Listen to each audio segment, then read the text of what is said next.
अरे केकर बच्चा हई? ये तो वही बच्ची बिया। अरे हमार बच्ची। अरे रहुआ बार बार काहे झटकले में नहीं एकरा के? हमरा नजर के सामने ही तो रली हई। हाय मोरी मैया, ये कहाँ से पहुँच गई यहाँ पे?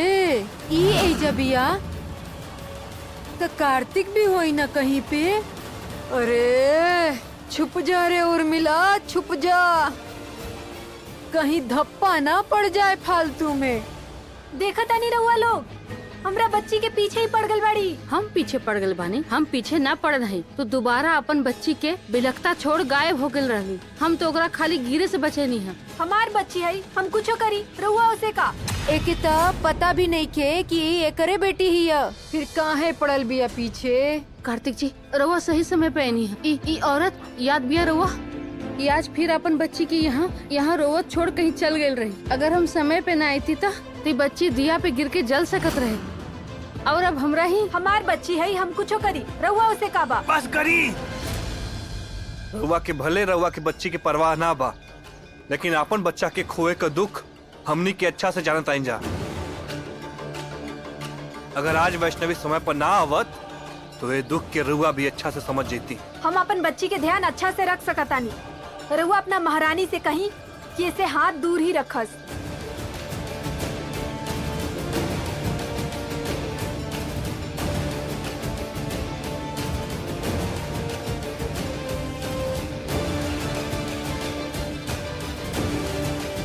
वैष्णवी,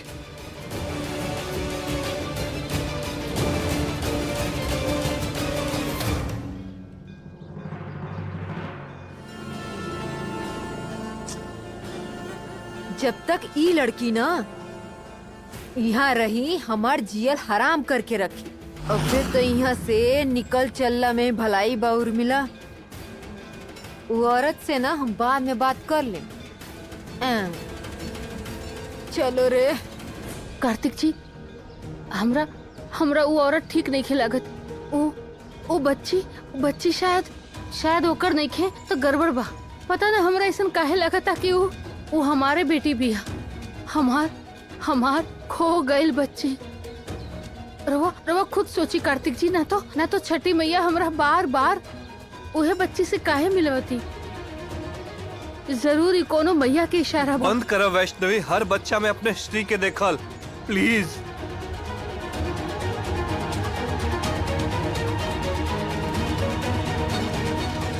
वैष्णवी अच्छा तरीका से जान बानी, हम जाना तानी कि हेमंत तो हर कौनो गलती नहीं खे। ये तो हर ममता बात जे ई माने खातिर तैयार नहीं खे होत कि हमनी के अपने स्त्री के खो दिले बानी। अब हमनी के स्त्री हमनी के बीच नहीं खे, लेकिन समझे के तो हमनी के पड़ी ना। हाँ समझे को ही वैष्णवी, प्लीज।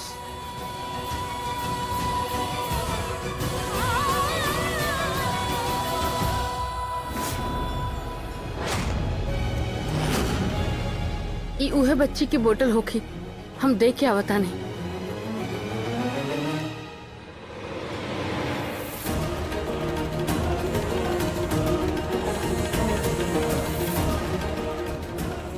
कहाँ गई वो औरत? अभी तो यहीं रहे।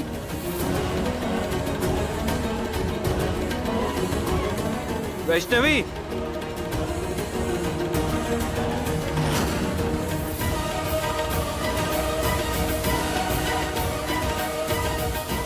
चलो दर्शन कर। खोला दरवाजा। का बात है भैया?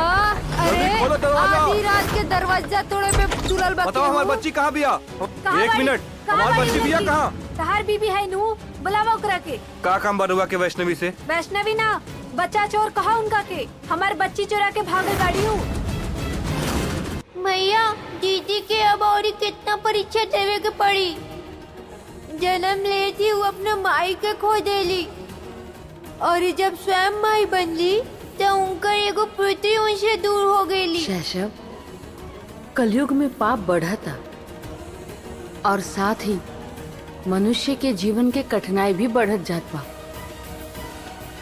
ऐसे में वैष्णवी के पुत्री के जन्म ई कलयुग के प्रभाव के कम करे खातिर ही भइल बा। उनका तब पग पग पर परीक्षा देवी के पड़े और ई उनकर प्रथम परीक्षा है। किंतु दीदी के विश्वास काहे नहीं करत जीजू? ऐसे में वो अपना पुत्री के पुनः कैसे प्राप्त कर पाई है? तू ई प्रश्न हमरा से काहे करे तारा ज्ञात बा? काहे कि तू स्वयं एगो बालक बाड़ा, एगो माँ के ममता के शक्ति से अपरिचित बाड़ा। एगो माँ अपन शिशु के संकट से उबारे खातिर सारा सीमा लांग जाले।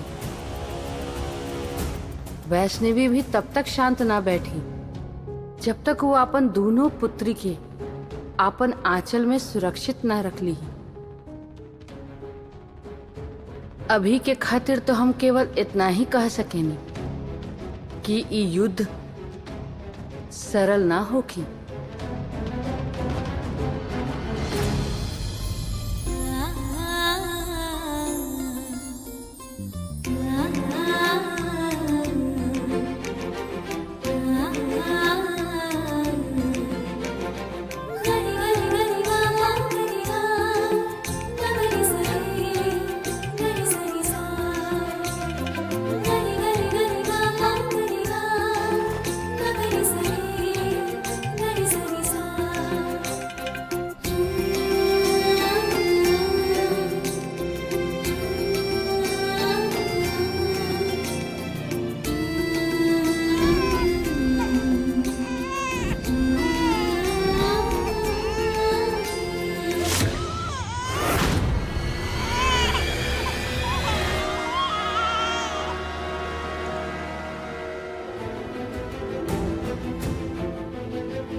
ऐसा लगता जैसे जैसे वो बच्ची के हमार जरूरत बा। वो हमार ही बेटी बिया, हमरा मदद खातिर पुकारती है, जैसे हमार श्री हमरा के पुकारती है। हमरा कुछ करे के पड़ी।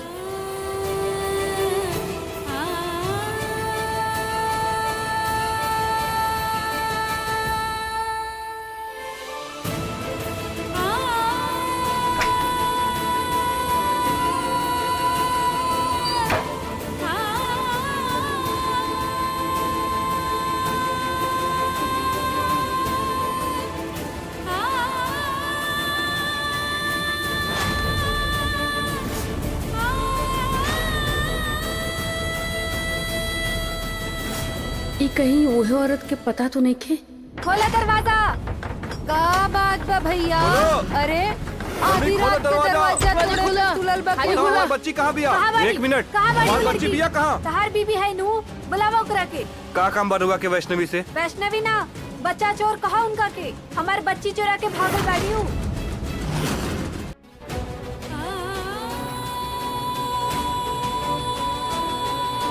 भैया ई कैसन इशारा बा राउर?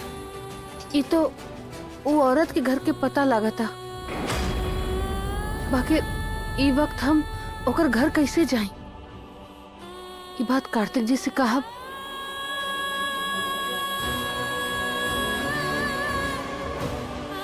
हमार मन में वो बच्ची खातिर जे भावना बा वो हम कार्तिक जी के कबो समझा ना पाई। बाकी हम यहाँ रुक भी तो ना सके नहीं। हमरा जाए के पड़ी।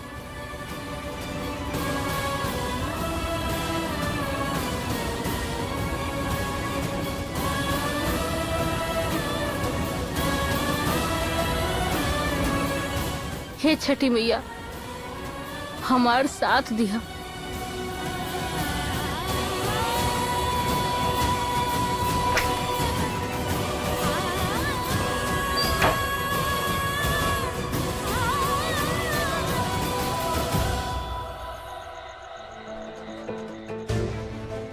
यह घर बा शायद।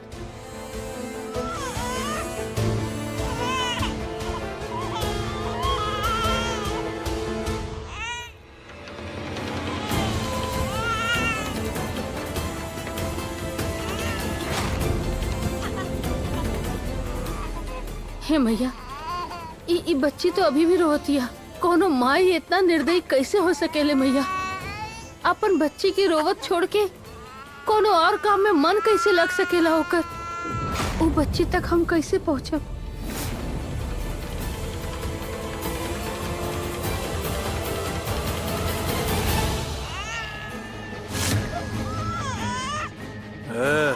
पैसा का जुगाड़ भर कि नहीं?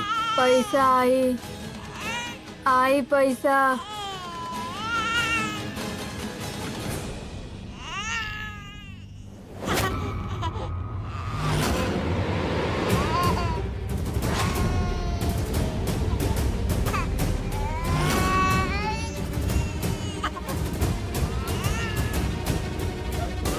छी, ये तो दोनों ही नशा में धुत पड़ा।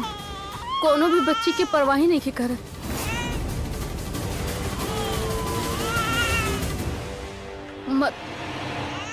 मत रोवा हमार रानी बिटिया, रानी बिटिया रोवे की नहीं खे। हाँ हम आ गइल बानी ना, कुछ ना होखी तारा, कुछ ना होखी।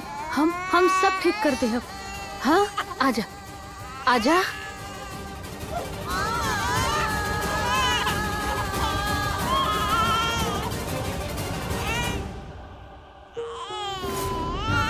रोवा मत हमार गुड़िया।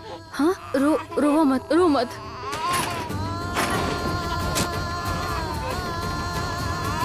हे छठी मैया, हमार मदद कर।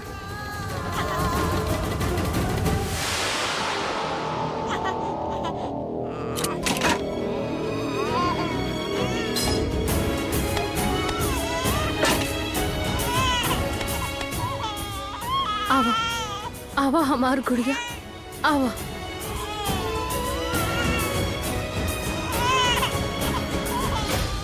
सोच ले रानी कि तू आज ठाकुराइन के यहाँ से पैसा लेके आईबू, लेकिन नहीं लिए लू। अरे यार केहू चुप करावाए के। चुप चुप एकदम चुप। पूरा कान से खून निकाल देले बिया।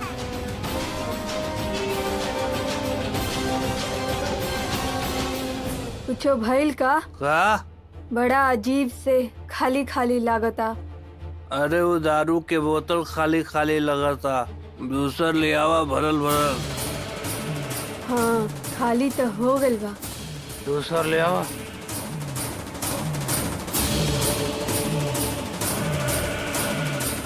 ए ला।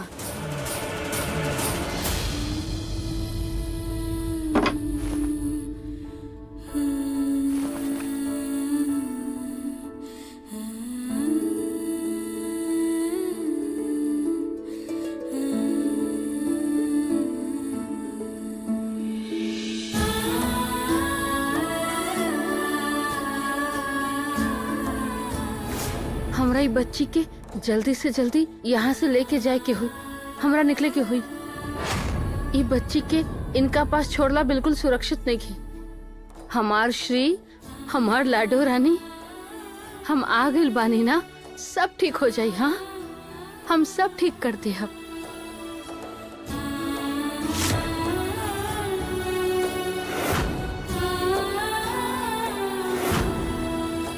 अंततः दीदी के उनका दूसरी संतान भी प्राप्त हो गई मैया।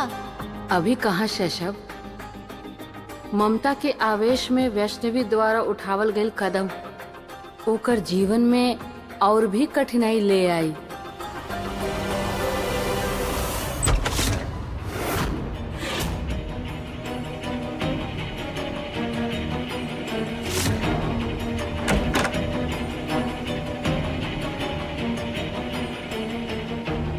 सबसे पहले हम कार्तिक जी के बताए। हाँ बाकी ओकरा से पहले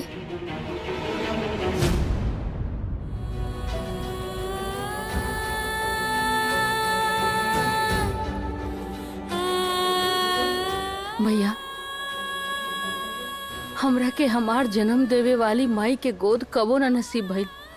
बचपन से लेके आज तक हम रउवे के आपन माई माननी है, और रउवा भी सदैव हमरा के अपन बच्ची की तरह ममता देनी है। जौन तरह हमरा विश्वास रहे कि रउवा हमार माई बानी, वैसे ही आज हमरा अटूट विश्वास बा कि ई बच्ची हमार श्री बिया और यही विश्वास के साथ हम एकरा के राउर शरण में लैनी हम मैया। हमार साथ देहब, एकरा आशीर्वाद देहब।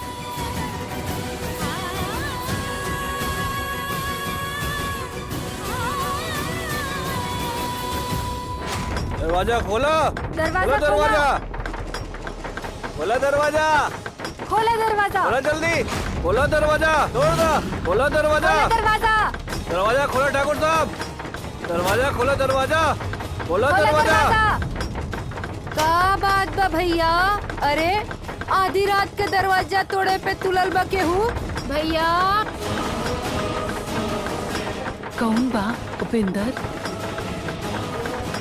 हम देखा तानी माई।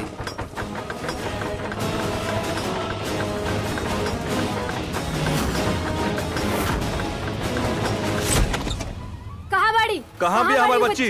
हमारी बच्ची बिया बाड़ी? कहाँ? अरे अब सब हमारी बच्ची कहाँ बिया बाड़ी कहाँ? हमारी बच्ची? कहाँ है हमारी बाड़ी बच्ची? कहाँ रुका बा? रुका वहीं रुका। कहाँ बाड़ी वो लड़की? बताओ हमरा के। कहाँ बा? ए, क्या हुआ तो लोग? इनका कोनो समय है घर में घुसे के? हाँ, दूसरे के घर में घुसे का ठेका तो रहुआ ही ले ले पाई ठाकुर साहब। तहार बीबी है नू, बुलावा ओकरा के। कहाँ बाड़ी? बुलाओ बुलाओ। का काम बा रहुआ के वैष्णवी से? वैष्णवी ना, बच्चा चोर कहाँ उनका के? हमार बच्चा चोरा के भागल बाड़ी हूँ।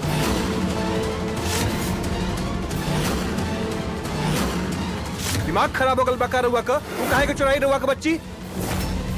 वो हमरे कमरा में अपने बच्ची के साथ सुतल बिया, बुझलू तू? और नहीं तका ओके कहूँ जरूरत पड़ गई बच्चा छुड़ाए का। ओके पास अपन बच्ची ना हका। वो हम का जानी? अच्छा, अब समझ में आई।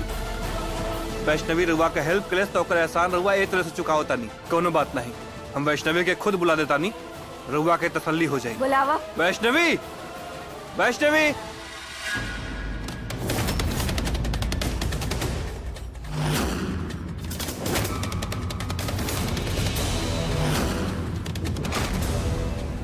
वैष्णवी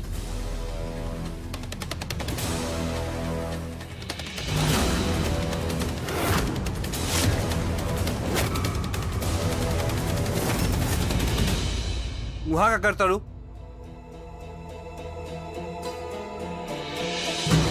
यहाँ का करता रू वैष्णवी? आवा।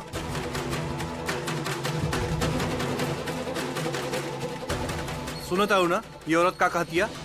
और ये सब जे औरत के बात में आके आधी रात के यहाँ चली ना, यह जाने खातिर ना कि आखिर बच्ची बा के कर ले ही देखी।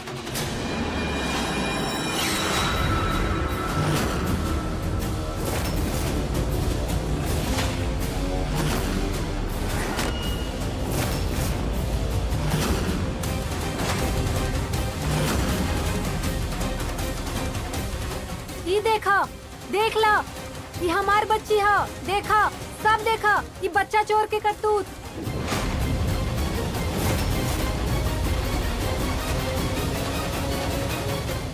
वाह, पहले खून फिर चोरी। अरे और कौन कौन गुण बातों रे बेबी में कार्तिक?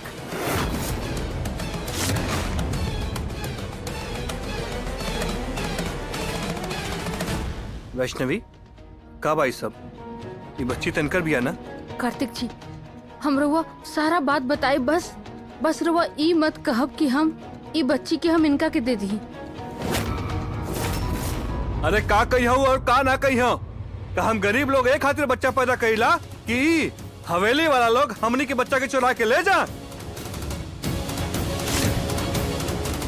वैष्णवी, लियाओ बच्चा दे दो। ये हमनी के श्री ना भी है, बात समझा। ना कार्तिक जी ना। वैष्णवी, खामखा बात आगे मत बढ़ावा, ये हमने के गांव के लोग भाड़ा। ना कार्तिक जी, ना ना ना, हम ना दे अभी बच्ची की औरत के केहू के हम ना दे। हम वैष्णवी, वैष्णवी, अरे हमार बच्ची भी आओ।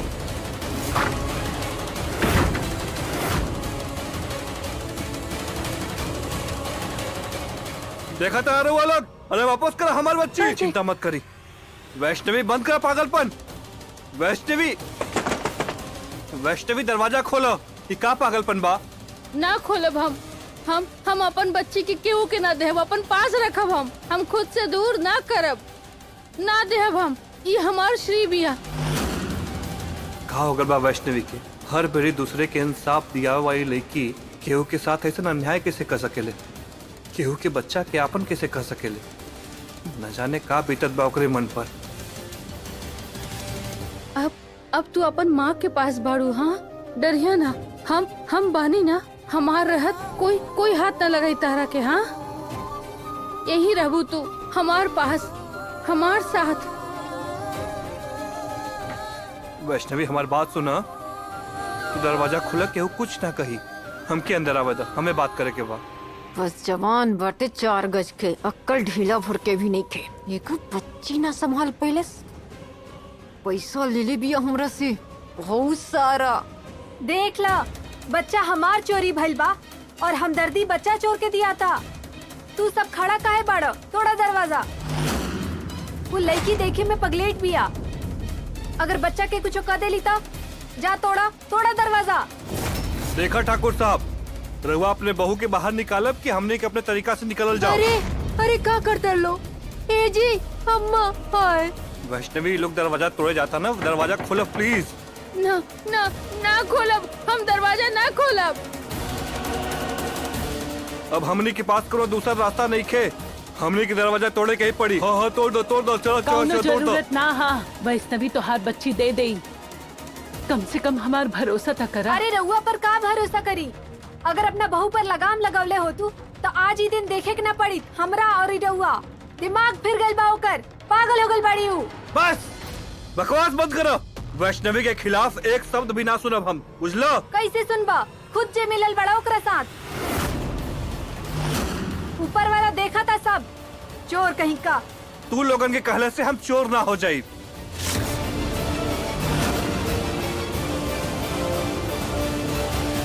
वैष्णवी दरवाजा खोलो, सुनो तो तू। वो एकर माई ना हो सकेले कार्तिक जी। भला माई अपन बच्ची की ठंडा में रोता ठिठोरता छोड़ सकेले का? ना कार्तिक जी, अब अभी ये हमरे पास रही। कहीं ना जेबू तू, कहीं ना। वैष्णवी दरवाजा खोलो। वैष्णवी बिटिया दरवाजा खोला। हम तोहरे मन का दशा समझीला, लेकिन ई तरीका कौनो सही नहीं खे। बाहर आवा वैष्णवी, हम बात करब। हम दरवाजा खोलब और ई लोग हमारे श्री के ले जाई दादी। ये हमारे श्री बिया दादी, जिकरा ई औरत चुरेली बिया। हम अपन बच्ची के ओकरा पास जाए कैसे दे सकी थी दादी? हम सच कह दादी, ई हमारी श्री बिया। है ना? हाँ ना गुड़िया?